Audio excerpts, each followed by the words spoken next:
low-level delta formation. One of the most basic formations taught to all military pilots. The six aircraft act as one, allowing large numbers of aircraft to fly through the sky.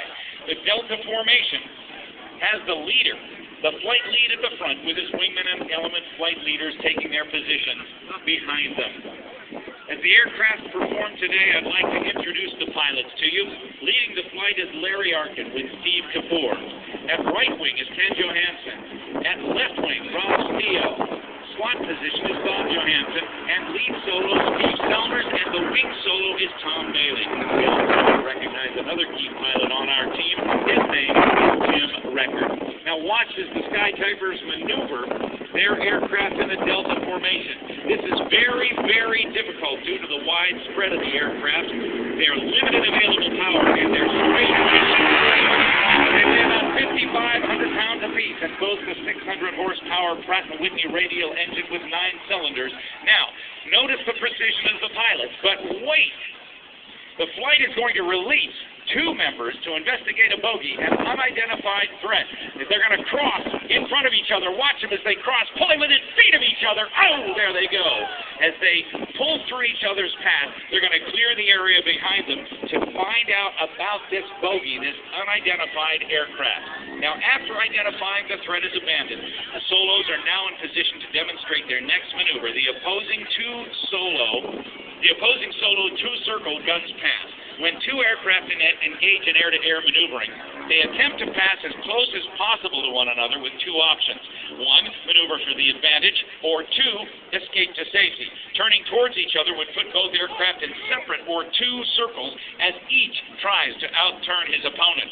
Diving for energy, the 2 solos approach one another, descending in a head-to-head engagement at a closure rate of 320 miles per hour. Close abeam, they will pitch up and roll into each other, passing canopy to canopy, just 50 feet apart. Let's take a look as the 2 solo pilots pitch up and cross.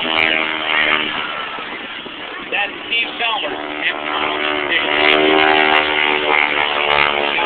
Solo clear. I want you to watch for the rest of the formation to the front and left of show center. They'll show you another basic skill that's taught to our men and women in flight school, something that is known as a turning rejoin. When aircraft are separated for some reason, such as with individual takeoffs, they need to get back together or rejoin to continue with the mission.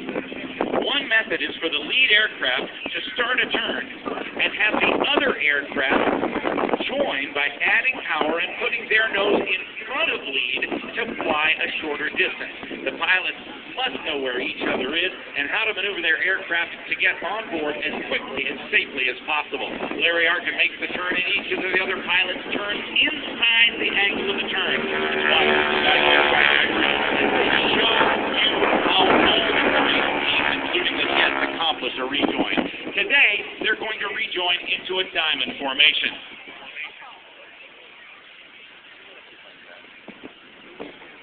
Sliding into the slot position is that number 4 performer in the number 4, Bob Johansson.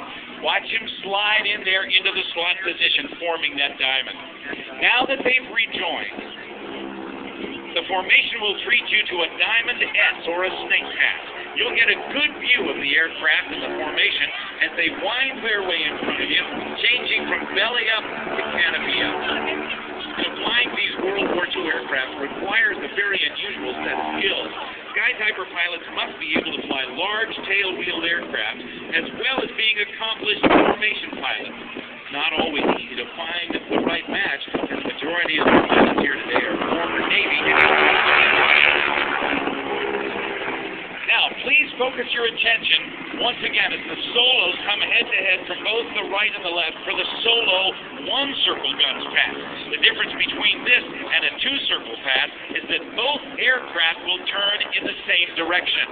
This type of air-to-air turning engagement is used when one aircraft has superior maneuvering ability or to take advantage of a mistake.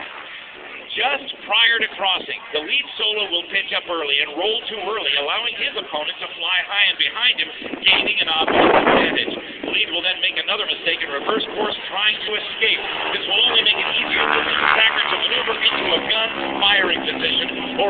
the clock. There's the pitch. Now lead solo. Watch him as he starts his turn to the left, trying to escape.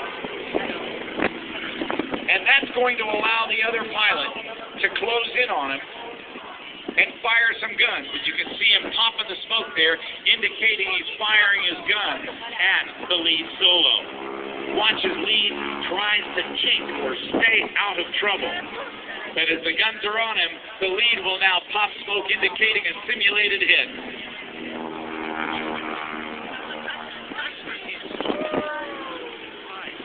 That is the solo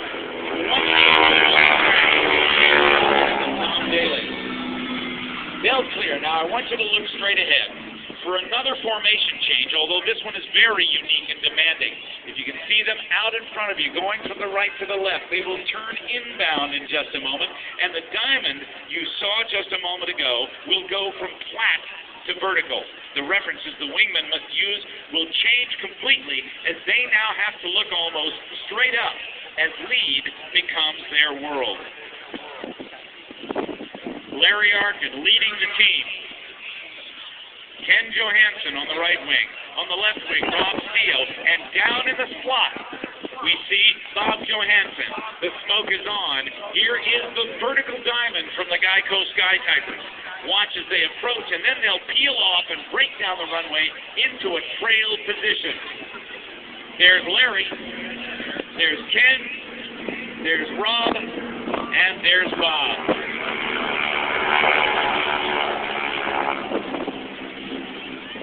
Now, if you look straight ahead again, this time you'll see the solos with smoke on approaching for a simulated bomb run. To attack a target, sometimes you have to stay low under radar coverage, fly to a point that's been predetermined and pre-identified through map study, pull up sharply, acquire the target, and then gain enough altitude to drop your bombs. Oh, and that's not all. Different climb angles and attack directions help confuse the gunners on the ground. This is the Solos bomb run. The maneuver they just did is known as a pop-up maneuver. The Solos exit is a defensive team now, clearing their six and